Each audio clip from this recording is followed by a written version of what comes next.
కంచి కామకోటిపీఠం వారి శ్రీ చంద్రశేఖరేంద్ర సరస్వతి విశ్వ మహావిద్యాలయం inter marks ఆధారంగా స్కాలర్షిప్తో కూడిన అడ్మిషన్లు.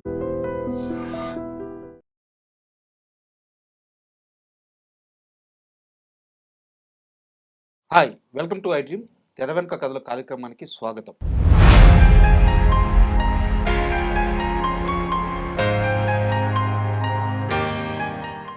ఆచార్య ఆత్రేయ ఈ పేరు చెప్పంగానే మనసు ఒక రకంగా పులకించిపోతుంది. ఆయన మనసు కవి, మన సుకవి.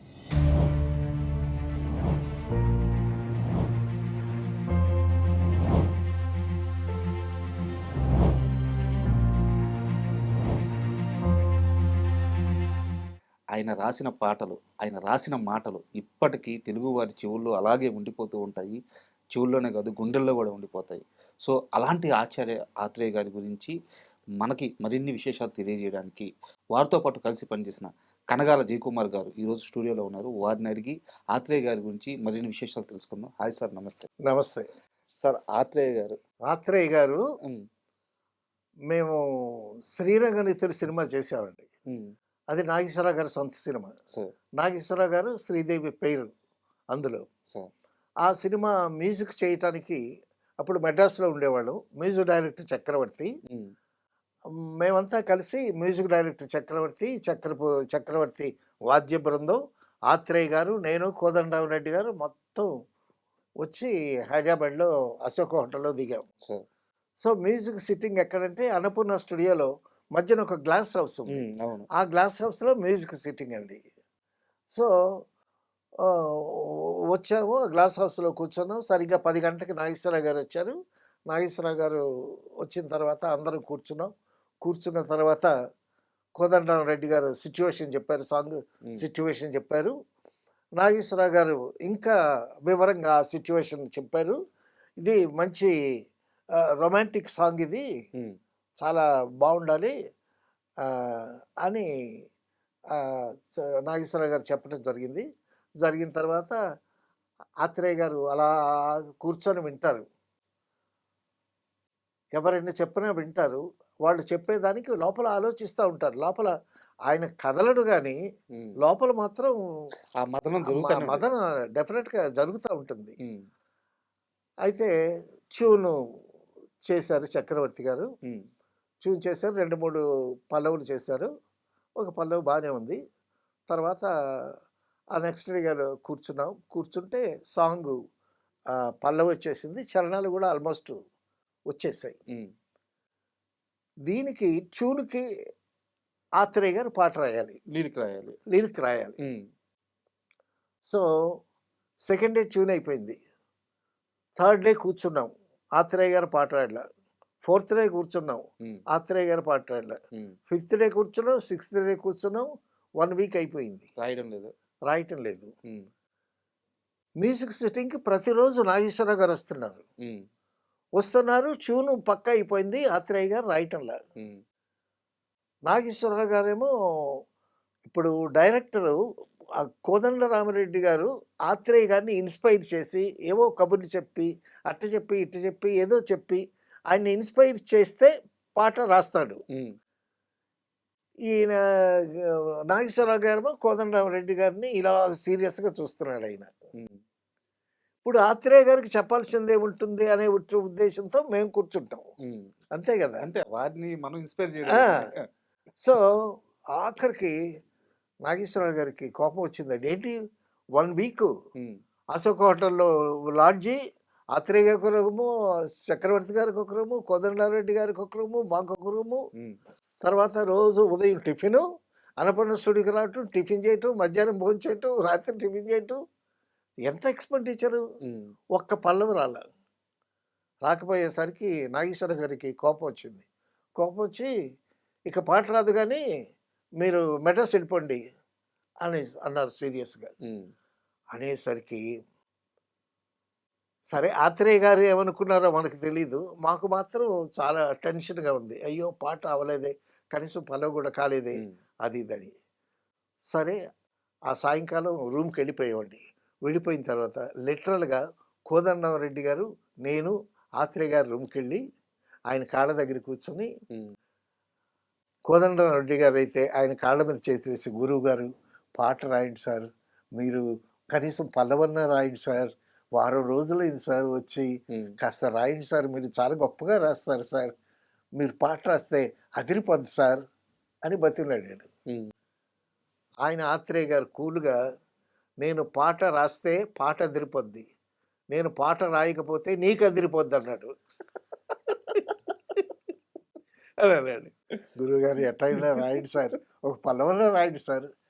అంత సీరియస్నెస్లో కూడా ఆత్రేయ గారి జోకులు మామూలు జోకు కాదు, ఆత్రేయ గారి జోకులు. సరే సరే రెడ్డి, నువ్వు వెళ్ళిపో, వీడుంటాడు, ఆ? ఆ, వీడుంటాడు, ఈ రాత్రి నాతోనే ఉండరా నువ్వు అని అన్నాడు. ఉంటానండి అని అన్నాను. కోదండరెడ్డి గారి రూమ్కి వెళ్ళిపోయారు. నేను కూర్చున్నాను. కూర్చున్న తర్వాత ఆత్రేయ గారు 2 పెగ్గలు వేసుకున్నారు. వేసుకుని, రే నేను భోంచేసి నిద్రపోతాను, ఆ? నువ్వు కూడా నిద్రపోను అన్నాడు. మరి పాట నిద్రపోవటం ఏంటండి సార్, నిద్రపోవటం ఏంటి సార్, పాట రాసిస్తాను అన్నారు కదా. పాట రాస్తాను రా, పాట నేను రాయటం కాదు, అది రావాలిగా, లోపల నుంచి రావాలిగా. నువ్వు కూడా నిద్రపో, ఆ బెడ్ మీద నువ్వు నిద్రపో, ఈ బెడ్ మీద నేను నిద్రపోతాను. సార్ మీరు నిద్రపోతే లేవరు కదండి, మళ్ళీ ఎలా అంటే, నేను గంట సేపు పండుకుంటాను రా, గంట సేపు పండుకున్న తర్వాత లేస్తాను, అప్పుడు రాస్తాను పాట అన్నాడు. సరే గురువు గారు, అంతకన్నా ఏమంటాం మనం, ఏం చేయగలం. నాగేశ్వరరావు గారే ఏం చేయలేకపోయారు, కోదండరెడ్డి గారు ఏం చేయలేకపోయారు, మనం ఏం చేస్తాం. సరే అని పడుకో అని అన్నాడు ఆయన. నేను ఎక్కడ పడుకుంటాను, మీకు టెన్షన్ కదా. ఆయన బొంచేసి పండుకున్నాడు. నేనేమో పెన్ను ప్యాడ్ చేతిలో పట్టుకుని, ఆయన ఎప్పుడు అడిగితే అప్పుడు ఇవ్వడానికి రెడీ. ఆయన ఎప్పుడు లేస్తాడని చూస్తున్నా, నాకు కునుకు వస్తుంది, ఆయన ఎప్పుడు లేస్తాడని చూస్తున్నా. సరే మొత్తానికి గంట అయిన తర్వాత లేచాడండి. తర్వాత కూర్చున్నాడు, ఆలోచిస్తున్నాడు. అలాగే కూర్చున్నాడు, ఆలోచిస్తున్నాడు. అక్కడ గ్లాస్ హౌస్లో 7 రోజులు కూర్చుంటే పాట రాల, ఇక్కడ అశోక్ హోటల్ గదిలో కూర్చుంటే తెల్లారి 4 గంటల వరకు ఆలోచిస్తున్నాడు, పాట రాల. ఒరేయ్ పాట రాదు కానీ నువ్వు వెళ్ళిపోరా రూమ్కి అన్నాడు. గురువుగారు అన్న, రాదురా పాట. వెళ్ళిపోయి నా రూమ్లోకి వచ్చి బ్రష్ చేసుకుని స్నానం చేద్దాం, బాత్రూంలోకి వెళదాం, టవల్ చుట్టుకున్నాను. టవల్ చుట్టుకునేసరికి రూమ్లో ఫోన్ మోగింది. లటక్కనెత్తాను. ఒరే పరిగెత్తుకుని రారా అన్నాడు.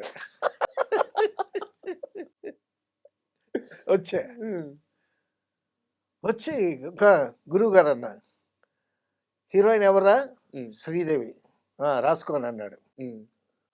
పళ్ళు ఓకే, కళ్ళు ఓకే, నడుము ఓకే, నడక ఓకే, ఆ పైన వర్ణించలేని అందాలన్నీ ఓకే ఓకే ఓకే అని అన్నాడు. పొలం వచ్చేసింది. చూడండి, శ్రీదేవిని ఊహించుకునే ఆయన చెప్పటం. కళ్ళు ఓకే, పళ్ళు ఓకే, నవ్వితే చక్కగా పళ్ళు కనిపిస్తున్నాయి కదా. తర్వాత నడుము ఓకే, ఆవిడ నడుము సన్నంగా ఉంటుంది, ఆ షేపు బాగుంటుంది, నడుము ఓకే, నడక ఓకే, ఆ పైన వర్ణించ వీళ్ళేని అందాలన్నీ ఓకే ఓకే ఓకే కానీ అన్నాడు. డబుల్ ఓకే గురువు గారు అన్నాడు. నేను ఆ మరుసటి రోజు కూర్చున్నామండి. మరుసటి రోజు కూర్చుంటే ఆ పల్లవి ట్యూన్ చేసేసారు, కరెక్ట్గా ఫిట్ అని అయింది, పల్లవి వచ్చేసింది. పాటకు పల్లవి ప్రాణం. పల్లవి వచ్చిన తర్వాత చరణాలు రావటం ఎంతసేపు, పల్లవి రావటమే తరువాయి, తర్వాత చరణాలు కూడా వచ్చేసాయి. మొత్తానికి నాగేశ్వరరావు గారు పల్లవి వినిపించారు, ఓకే ఓకే అని అంటే ఆయన కూడా ఓకే అని అన్నాడు. కోదండరెడ్డి గారు హ్యాపీ, మేమంతా హ్యాపీ. ఆ విధంగా శ్రీదేవి మీద, నాగేశ్వరరావు గారి మీద ఒక మంచి పాట శ్రీరంగ నీతుల్లో మంచి హిట్ అయింది. అంటే జస్ట్ ఒక చిన్న ఇన్సిడెంట్ ఇది ఆత్రేయ గారి గురించి. అవునవును, ఇలాంటి సందర్భాలు, ఇలాంటి మూమెంట్స్ కొన్ని వేలుంటాయి ఆయన మొత్తం సినీ ప్రయాణంలో. ఒక చిన్న డౌట్ గురువు గారు, ఆత్రేయ గారిని తీసుకొచ్చారు, వారం రోజులు కూర్చోబెట్టారు, ఇంత ఖర్చు అవుతుంది, ఇంత ఎదురు చూస్తూ ఉన్నారు అంటే నా చిన్న డౌట్, ఆత్రేయ గారిని మార్చేద్దామన్న ధైర్యము ఆలోచన ఎవరికి రాదా? ఒక మీ యూనిటే గాదు. ఆయన రాసి ప్రేక్షకులని, రాయక నిర్మాతలని ఏడిపిస్తారు అంటారు. అయినా అవును. గాని ఆయనతోనే పాట రాపిచ్చుకోవాలి. తర్వాత రాజబాబు గారు సార్. ఆయన బర్త్‌డే వారం రోజులు చేసేవాడు మెడ్రాస్‌లో. హ్మ్. 1 వీక్ చేసేవాడు ఆయన బర్త్‌డే. హ్మ్.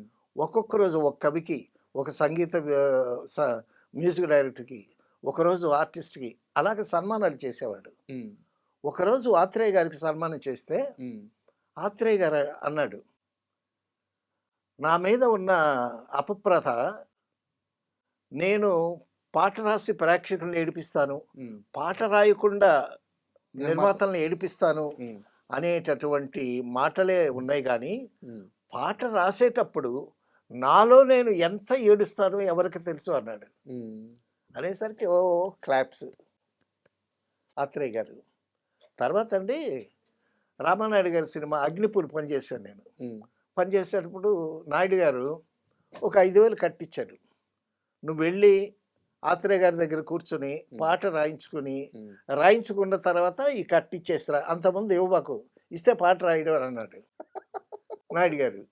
సరే ఆ కట్టేమో జేబులో పెట్టుకున్నా. హ్మ్. జేబులో పెట్టుకొని ప్యాడు, పేపర్ తీసుకొని ఆహ్, ఆత్రేయ గారి ఇంటికెళ్ళా. వెళ్ళగానే "గురువుగారు నమస్కారం" అని అన్నా. హ్మ్. "తెచ్చావా?" తెచ్చి అన్నాడాయన. "ఏంటండి" అన్నా. 5,000 అడిగానురా నాయుడిని. ఆ! తేలేదా? అని అన్నాడు. హ్మ్. "లేదు తేలేదు గురువుగారు. మీరు పాట రాసివ్వండి. 5,000 ఎంతసేపు గబుక్కున వెళ్ళి ఇచ్చేస్తానండి" అన్నా. హ్మ్. అనంటే ఆయన ఏమన్నాడు తెలుసా? "ఒరేయ్! తెచ్చావులేరా ఇయ్యిరా" అన్నాడు. అనేసరికి పక్కున నవ్వొచ్చింది నాకు. ఆయన ముందా? ఆయన మనసులో ఏముందో కూడా చెప్పగలరు. ఏముందో లాగేస్తాడు. చెప్పారు. ఆ! మనసు లోపల నుండి ఆ! లాగేస్తాడు. తర్వాత అదొక సాహిత్య భాండాగారం. హ్మ్. ఆయన ముందు మనం ఎక్కడ సరే 5,000 ఇచ్చానండి. ఈ 5,000 ఇస్తే కారు ఎక్కానన్నాడు. సో, 5,000 ఎక్కడో ఇచ్చేసాడాయన. హ్మ్. ఇచ్చేసి ఆహ్, ఒరేయ్! ఆ సిగరెట్ కొట్టు దగ్గర ఆపు మలుపు దగ్గర. హ్మ్. అక్కడ ఒక సిగరెట్ ప్యాకెట్ అగ్గిపెట్టి హ్మ్. తీసుకున్నాడు. ఆయన దగ్గర ఆయన గురించి 'డివి నరసరాజు' గారు ఒక మాట అన్నారు. సార్. ఏమనంటే, "నాకు బ్యాంకు బ్యాలెన్స్ లేకపోతే నిద్ర పట్టదు." హ్మ్. 'డివి నరసరాజు' గారు అన్నమాట. హ్మ్. "నాకు బ్యాంకు బ్యాలెన్స్ లేకపోతే నిద్ర పట్టదు. హ్మ్. ఆత్రేయ దగ్గర డబ్బులు బ్యాలెన్స్ ఉంటే ఆయనకి నిద్ర పట్టదు" అని అన్నాడు. అయిపోయేదాకా. అయిపోయేదాకా. ఆ! హ్మ్. డబ్బుని ఖాతరు చేయడండి ఆయన. హ్మ్. ఆ! సో, ఆయనతో ఎన్ని అనుభవాలు, ఎన్ని చమక్కులు, ఎన్ని పాటలు. అసలు 'ప్రేమనగర్' ఇంకెవరన్నా రాయగలరండి అలాగా? అమ్మో! 'ప్రేమనగర్' విశ్వరూపం. ఆత్రేయ గారి విశ్వరూపం అంటే 'ప్రేమనగరే'. హ్మ్. ఆ! పాటలే కాదు సార్. మాటలు గూడా. మాటలు గూడా. ఆ సినిమాలో ఆ! అద్భుతం. ఆ డైలాగులు గాని, ఆ ఇది గాని చాలా గమ్మత్తైన పాటలు గూడా రాశాడండి ఆత్రేయ గారు. సార్. అదే సినిమాలో 'అగ్నిపుల్' సినిమాలో ఒక పాట రాశాడు. మతిపోయింది. వయసు కోతి వంటిది, మనసు కొమ్మ వంటిది. వయసు కోతి వంటిది, మనసు కొమ్మ వంటిది. ఊపేసిపోతుంది మొదటిది, హ్మ్. ఆ ఊపు మరువనంటుంది రెండవది అని అన్నాడు. మొత్తం అసల యవ్వనం గురించి. ఎంత ఎంత అద్భుతంగా కోతి ఊపేసిపోతుంది. హ్మ్. కానీ కొమ్మ ఊగుతూనే ఉంటుంది. ఉంటుంది. అలాగే మనసు కూడా అలాగే ఊగుతూనే ఉంటుందని చెప్పటం కోసం హ్మ్. ఎంత నేను ఆ సినిమా చేయటానికి కో డైరెక్టర్‌గా రామానాయుడు గారి ఆఫీస్ దగ్గరికెళ్ళి రామానాయుడు గారిని కలిసినప్పుడు, "రావయ్య కూర్చో" అని చెప్పి, హ్మ్. జేబులో నుంచి ఆత్రేయ రాసిన పాటల కట్ట తీసి, ఆయన జేబులో పెట్టుకున్నాడు. ఆత్రేయ రాసిన పాటల మొత్తం. హ్మ్.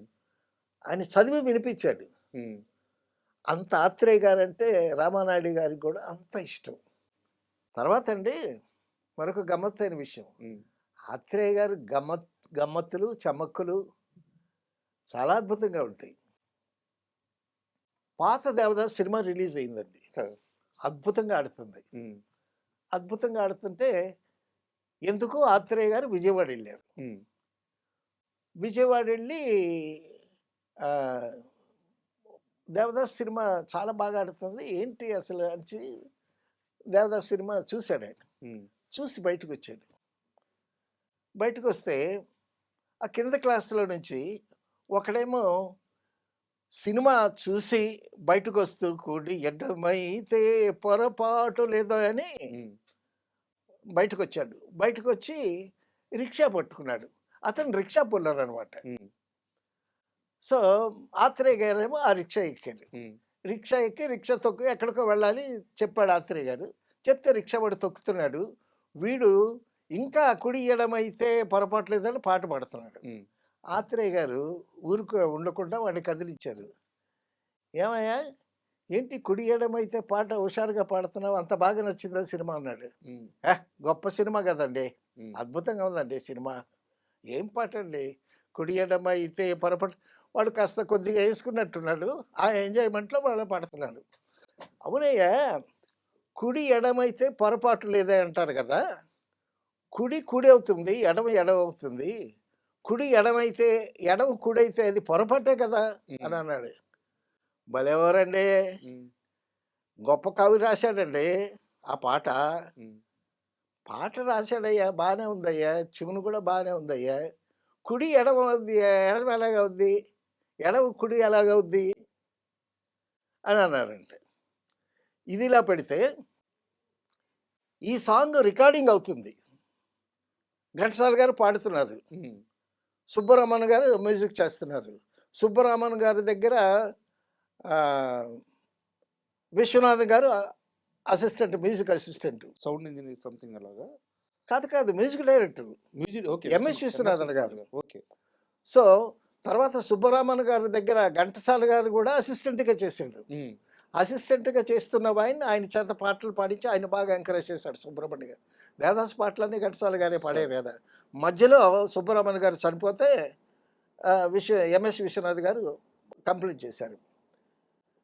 ఈ పాట రాసింది సీనియర్ సముద్రాలు గారు. హ్మ్. సాంగు రికార్డింగ్ థియేటర్‌కి ఆయన లేట్‌గా వచ్చాడు. హ్మ్. లేట్‌గా వచ్చేసరికి ఘంటసాల గారు పాట పాడేస్తున్నారు. ఏమని? కుడి ఎడమైతే పొరపాటు లేదా ఓడిపోలేదని పాట పాడుతున్నాడు. సీనియర్ సముద్రాల గారికి షాక్. హ్మ్. ఇదేంటి నేను రాసింది వేరు, ఈయన పాడింది వేరే పాడుతున్నాడు. హ్మ్. ఏంటి అని అనుకున్నాడు. అనుకుని ఈయన రాసిందేంటంట, కూడి ఎడమైతే పొరపాటు లేదోయ్ ఓడిపోలేదోయ్ అని రాశాడు ఈయన. ఓకే. కూడి ఎడమైతే పొరపాటు లేదోయ్ అని రాశాడు. కూడి అంటే దగ్గరికి చేరి కూడి ఆ! ఎడమైతే ఎడమ పొరపాటు లేదు అన్నాడు. ఆ! అంటే దేవదాసు పార్వతి కూడి విడిపోతే అది పొరపాటు లేదు. హ్మ్. అది ఓటమి కాదు జీవితంలో అనేటటువంటి ఉద్దేశంతో రాశారు. హ్మ్. ఈ పాట కవి రాసేటప్పుడు అసిస్టెంట్ డైరెక్టర్లు కాపీ చేస్తారు అవును. కదా! అవును. కాపీ చేసేటప్పుడు ఆ కూడికి ఆ దీర్ఘం మర్చిపోయాడో ఏమైపోయింది. అప్పుడేమైంది?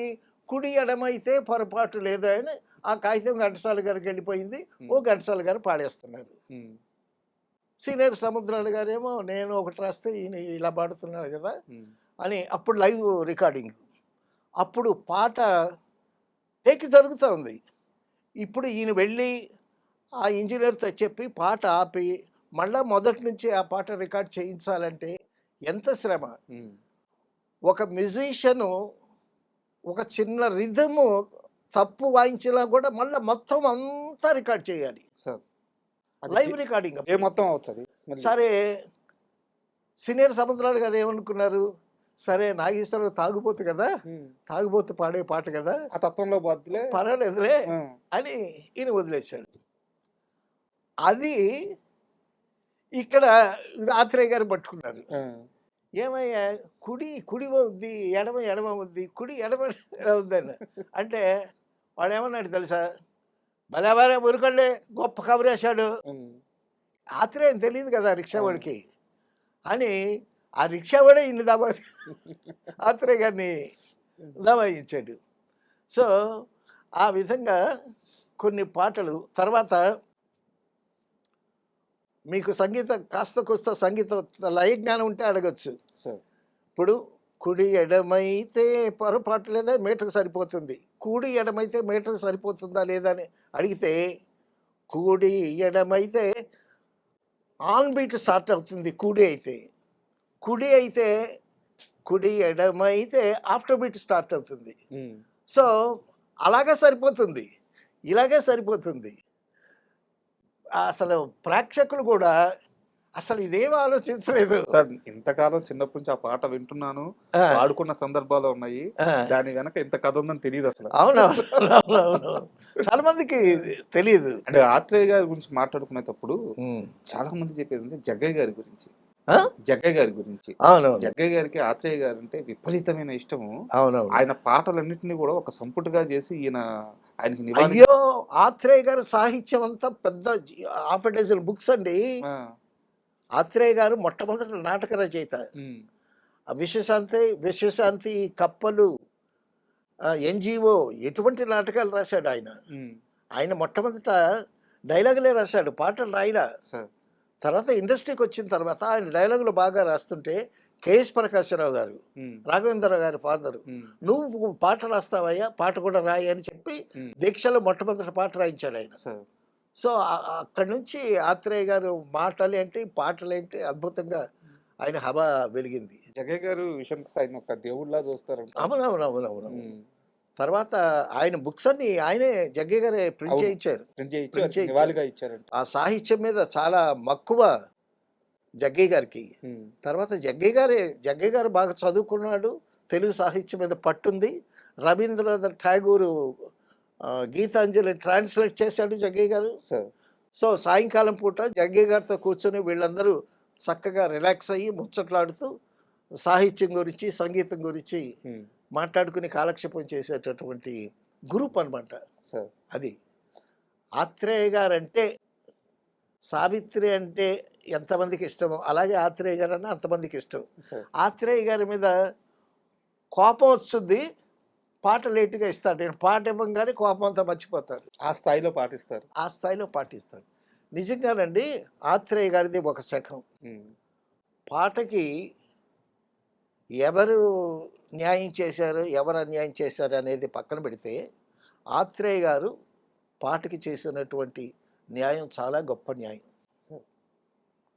ఆయన ఏదో పాట రాయటం కోసం, డబ్బుల కోసం పాట రాయడాడు. ఉమ్, సిరివెన్నెల సీతారామ శాస్త్రి గారు ఒకసారి ఆత్రేయ గారిని కలిసి, ఆత్రేయ గారంటే తర్వాత వచ్చిన తరానంతటికీ ఆయన అంటే ఇష్టమే కదా. అంతే కదా సార్. ఆ, సార్ మీ సినీ గేయాలు చాలా గొప్ప గేయాలండి అన్నాడంట. ఉమ్, అప్పుడు ఆత్రేయ గారు ఏమన్నారు, కొన్ని సినీ గేయాలు, కొన్ని మనీ గేయాలు అన్నాడంట.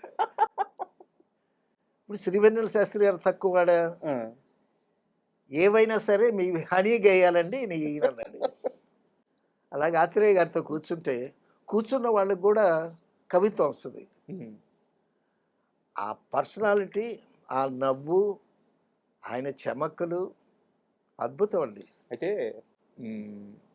ఆత్రేయ గారి గురించి మాట్లాడేటప్పుడు అప్పట్లో ఇండస్ట్రీలో ఖచ్చితంగా ఈయన లైఫ్లో ఒక లవ్ ఫెయిల్యూర్ అయి ఉంటుంది, భగ్న ప్రేమికుడు అయి ఉంటాడు. ఆ, అందుకే ఇలాంటి పాటలు, ఇలాంటి మాటలు రాయగలుగుతున్నారు. ఆయన పాటల్లో ఎక్కువ వేదాంతం కనిపిస్తుంది. అవును. సో చాలా మంది అనేవారంట. ఒకసారి అండి మేము విజయ గార్డెన్స్లో ఆ డీలక్స్ థియేటర్ దగ్గర ఉన్నాము. ఉమ్, ఆత్రేయ గారితో కూర్చున్నాము. ఆత్రేయ గారు, చక్రవర్తి గారు అప్పుడే కూర్చున్నట్టు వెళ్ళాడు. అప్పుడే బాలసుబ్రహ్మణ్యం కారు దిగాడు. ఉమ్, దిగి ఆత్రేయ గారిని చూసి దగ్గరికి వచ్చి, గురుగారు నమస్కారం అని అన్నాడు. ఉమ్, ఏం నమస్కారం రా, ఉమ్, నన్ను మర్చిపోయావా నువ్వు అని అన్నాడు. ఏంటి మిమ్మల్ని ఎట్టా మర్చిపోతాను గురుగారు? ఉమ్, అవునరా, నా చేత పాట రాయించి అన్నాడైందిరా నువ్వు అని అన్నాడు. మేము ఆత్రేయ గారు ఆత్రేయ గారి దగ్గర బాలసుబ్రహ్మణ్యం పిల్లాడే కదా, అంతే ఆయన ముందు అంతే. బాలసుబ్రహ్మణ్యాన్ని పాట అడుగుతున్నాడు ఏంటో అని అనిపించింది మాకు. ఉమ్, తర్వాత మరి బాలసుబ్రహ్మణ్యం గారు చెప్పే ఉంటారు డెఫినెట్గా. ఉమ్, కృష్ణ గారి సినిమాకి ఒక పాట రాశాడు. నేనొక ప్రేమ పిపాసిని, నీవొక ఆశ్రమవాసివి, నా దాహం తీరనది, నీ హృదయం కదలనిది. ఏమి రాశాడండి. ఉమ్, తలుపు మూసిన తలవాకటినే పగలు రేయి నిలుచున్న, అలసి సొలసి బదులే రాక వెనక్కి వెళుతున్నా అని పాట రాశాడు. అది దానికి ఒక కథ చెప్తారు. ఏమనంటే ఈయన క్రష్, ఈయన వెళ్ళి ఈయన కట్టలు ఇచ్చేయటమే కదా క్రషా? క్రష్. ఆ. క్రష్ కాదు, ఆ. ఇంకా ఇది ఆ. ఈ తీసుకెళ్ళి ఇచ్చేస్తా ఉంటాడు. ఆ. ఒకసారేమో డబ్బులు ఇవ్వట్లేదని రాను. ఆ ఇన్స్పిరేషన్తో రాసినటువంటి పాట. ఆహా. తలుపు మూసిన తలవాగటనే పగలూరేయి నిలుచున్న, పిలిచి పిలిచి బదులే రాక అలసి సొలసి వెళుతున్నా ఉమ్. అని రాశాడు. ఆ పాట ఎంత హిట్ అయింది. అసలు ఎత్తుకోవటమే, నేనొక ప్రేమ పిపాసిని, నీవొక ఆశ్రమవాసివి, నా దాహం తీరనిది, నీ హృదయం కదలనిది. ఆ ఆ థాటు, ఆ ఎక్స్ప్రెషన్, ఆయనకి ఒక ఇన్స్పిరేషన్ ఉండాలండి. ఉమ్. ఇన్స్పిరేషన్ ఉంటే అద్భుతంగా రాస్తాడు. నాగేశ్వరరావు గారు ఒకసారి ఒక మాట చెప్పాడు, ఆత్రేయ గారికి ఇన్స్పిరేషన్ ఉంటే బాగా రాస్తాడు, ఉమ్. సీనియర్ సముద్రాల ఏ ఇన్స్పిరేషన్ లేకపోయినా కూడా అద్భుతంగా రాస్తాడు అని చెప్పాడు. ఉమ్. అప్పుడంతా సీనియర్ సముద్రాల గారి హవా నడిచింది కదా, ఉమ్. అంతకంటే ముందు. అంతకంటే ముందు. అవును. ఆ విధంగా ఆత్రేయ గారిని చక్కగా మనం పక్కన కూర్చొని ఆ కబుర్లు ఈ కబుర్లు అంటే చెప్పి, వారు తోటి కవుల్ని పోటీగా భావించడం అలా ఎప్పుడన్నా ఉండేదా సార్?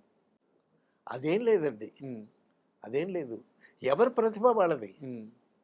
ఎవరి ప్రతిభ వాళ్ళది. ఇప్పుడు ఈయన మంచి పాట రాయాలి, డెప్త్లో రాయాలి అంటే మనసు కవంటే ఈయనే. నేనే, ఇంకా వేరే ఆప్షన్ లేదు. ఇప్పుడు శ్రీశ్రీ గారు రాశాడు మనసు మీద, ఉమ్. మనసున మనసై బ్రతుకున బ్రతుకై తోడొకరుండిన అదే భాగ్యము, అదే స్వర్గము. అందులో మంచి లైను, నిన్ను నిన్నుగా ప్రేమించుటకు, నీకోసమే కన్నీరు నించుటకు, నేనున్నానని నిండుగా పలికే తోడొకరుండిన అదే భాగ్యము, అదే అదే స్వర్గము. ఆత్రేయ గారు, ఇది శ్రీశ్రీ రాస్తే ఆత్రేయ గారు అనుకున్నారు, చాలా మంది. చాలా మంది అనుకున్నారు. కాబట్టి ఆత్రేయ గారి ఆ డెప్త్ ఇంకెవరు రాయలేరేమో అనిపిస్తుంది. అలా ఉంటే ఒక్కొక్క పాట ఆత్రేయ గారిది. అండ్ చివరిగా ఇదే టాపిక్ మీద ఆత్రేయ గారు మీకు ఎంతో భాగ్యం ఉన్నారంట. అదేం కాదండి, ఆ. నేను కృతజ్ఞతగా ఆయనకి సమర్పించుకున్నది ఏంటిది అది? 5,000 కట్ట క్రష్కి ఇచ్చేసాడు కదా. ఆ, ఓకే. ఇప్పుడు నాయుడు గారు పంపించిన 5,000 కట్ట ఆత్రేయ గారికి ఇచ్చేశాను. ఉమ్. కారు ఎక్కమన్నాడు, కారు ఎక్కాము. ఈ కారు ఏమో ఒక ఇంటి ముందు ఆగింది. ఆగి ఈయనేమో మేడ మీదకి వెళ్ళాడు. నేను డ్రైవర్ని అడిగా, ఎవరు ఇది అంటే ఇదని చెప్పాడు. ఉమ్. ఆహా అని అనుకున్నాను. వచ్చాడు, దిగి వచ్చాడు. ఉమ్. కారు ఎక్కి పదండి అని అన్నాడు. ఉమ్. ఒరే ఆ టర్నింగ్లో కిళ్ళి కొట్టు దగ్గర ఆపు అని అన్నాడు. డ్రైవర్ ఆపాడు. ఒరే ఒక సిగరెట్ పెట్టి అగ్గిపెట్టి తీసుకో అన్నాడు. ఉమ్. ఈయన డబ్బులు ఇస్తాడేమో అని చూస్తున్నా నేను. ఉమ్. ఈ దగ్గర ఉంటే కదా ఆ కట్ట అక్కడికి వెళ్ళిపోయింది. ఆ. ఆ? సరే తీసుకోరా అని అన్నాడు. ఉమ్. అని అంటే అప్పుడు నేను అర్థం చేసుకొని ఆ, ఏదో సిగరెట్, ఆయన బ్యాన్ అది గుర్తులేదు, ఓ సిగరెట్ పెట్టి అగ్గిపెట్టి తీసుకుని ఇచ్చాను అనమాట. ఉమ్. నేను ఆ విధంగా ఆత్రేయ గారికి నా కృతజ్ఞతగా నేను సమర్పించుకున్నటువంటి చిన్న కానుక. Super sir. ఎందుకంటే ఇన్ని రోజులు ఆత్రేయ గారి సాహిత్యం గురించి తెలుసు, వారి పాటల గురించి విన్నాము, అవును, వారి కవిగా వారి స్థాయి, వారి రేంజ్ ఇవన్నీ కూడా చాలా గొప్పగా ఉండేవి. అవును, అయితే మొదటిసారి ఆయన ఎంత సరదా మనిషో, అవును, ఎంత పక్కన వాళ్ళతో ఎంత నవ్వుతూ నవ్విస్తూ ఉంటారు, అవును, చాలా కొత్త యాంగిల్ గా చెప్పారు మీరు. అవును. చాలా ఆనందంగా ఉంది. Thank you, Okay. Thank you. Thank you. And for more videos, Please subscribe to iDream. Please subscribe to iDream. Please subscribe iDream. And please subscribe to iDream. For more videos, subscribe to iDream. please like, share, and subscribe to the channel. Congratulations, iDream. Subscribe to iDream. Subscribe to iDream. So subscribe to iDream Media. iDream కి iDream team అందరికి huge congratulations. Please subscribe iDream Media. Please subscribe to iDream. Subscribe iDream. Please subscribe to iDream. iDream అంటే నా కళల channel subscribe చేసుకున్న నోరు తిరుగుతలేదు, మీరైతే గంట గుర్తు కొట్టండి. For more such videos, please subscribe to iDream. Subscribe to iDream. Please subscribe to iDream. Please subscribe iDream Media. Please do subscribe to iDream. Please subscribe to iDream Media. For best entertainment and information, please subscribe iDream. And don't forget to subscribe to iDream.